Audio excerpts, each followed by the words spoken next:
Caitlin Clark's backcourt homie incites national analyst to highlight persistent WNBA issue. When Caitlin Clark turned down a $1 million contract from Unrivaled last year, jaws dropped collectively. Choosing rest over riches, Clark made it clear that pacing herself is half the game in the long marathon of professional basketball. However, when one thinks further, there's an off moment, as Clark doesn't even need that cash, as unfair as her WNBA salary might be. Her sponsorships and brand deals do enough for her. But here's the thing, not everyone in the WNBA has that option or privilege. For most, the idea of an off-season is an unmissable one. Basketball for them? It's a 365-day commitment with little pause for breath. Once the WNBA season comes to a close, players don't get boarding passes for vacations. They fly out to suit up for international leagues like the EuroLeague, China's WCBA, or Australia's WNBL, which all tip off around October or November. Some might say that these leagues are a way to keep the muscle memory intact, but they're more like financial lifelines that make one barely care about injuries. Considering that in the WNBA, players have a shot at getting popular, but never a chance to get enough dollars. Take Kelsey Mitchell, for instance, Clark's backcourt homie, who's been hustling abroad for around 5 years. Thanks to that, Mitchell, the guard who CC feels fortunate to play with, made headlines not for a buzzer beater, but for a busted finger. While she pulled out of the remaining WCBA season citing personal reasons, one can only imagine the toll the injury must have taken on her. For the entire time since she's been stateside, her focus has been on how to shoot with that fractured finger, which is just not an easy task. I didn't do any rehab. No one helped me out in China, no one fixed it, said Mitchell as she held up her crooked middle finger. Now, just think that she cannot even consider going through a surgery, as the healing period can range anywhere from 2 to 6 weeks. These kinds of setbacks don't just end careers early, they'd bench players before the WNBA season even begins. That is why national analyst Rachel Demeter got candid on Courtside Club, expressing her concern for the players. It made me so sad listening to this interview because, like she said here, no one helped her in China. The training staff did not do what they needed to do to help her finger to heal properly. And that's probably the reason that it's kind of stuck like this, like it is now, Demeter said.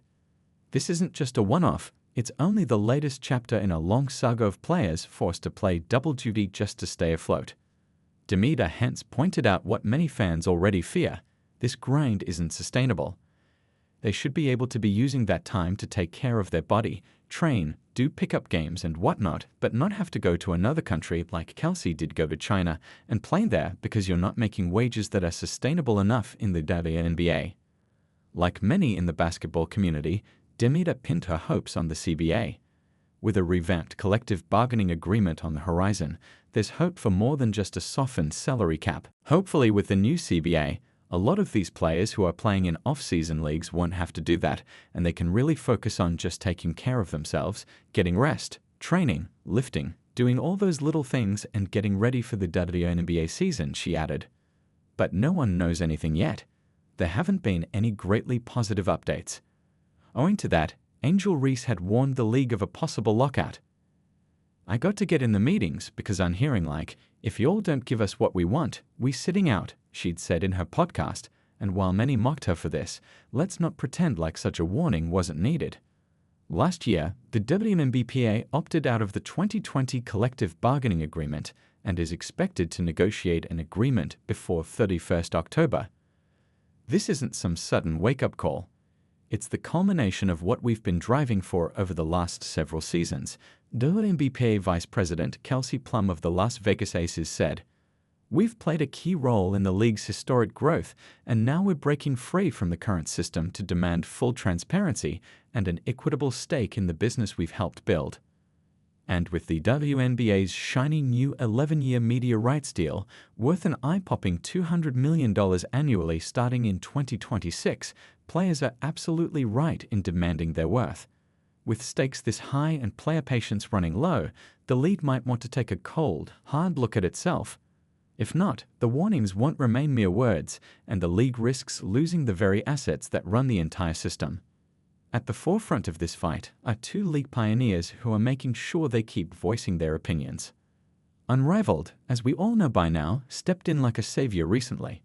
It would be fair to say that the 3-on-3 Women's Basketball League, founded by WNBA stars Napheesa Collier and Breanna Stewart, shook up the system and put much-needed pressure on the WNBA. In its inaugural season, it offered the highest average salary in all of U.S. women's pro sports, making it reign six figures with ease, and pretty much staring the WNBA's max salary dead in the eyes. Yet Breanna Stewart is not stopping there. She might have created an alternative, but she is making sure the world knows that the solution is far from being achieved, and the onus lies on Cathy Engelbert and co. Recently, Indiana Fever averaged 1.3 million viewers in their game against the Brazilian national team in Iowa on May 4. Notably, that number beat out 55 of 57 NBA preseason games on ESPN since 2010. Paige Bucher's arrival is another boon for the league, as she is achieving great preseason numbers of her own. In light of this, Breanna Stewart pointed out how there is no better measure of growth than such great success of preseason games. "It's a metric for us to see where we're at," the two-time MVP said. "Having preseason games on ESPN all. I saw the Valkyries had 17 for their preseason game. Those things are unheard of, and it's just showing how people want to support." So, as the momentum builds, Commissioner Cathy Engelbert must tread carefully. The WNBA's bright but delicate future lies in her hands.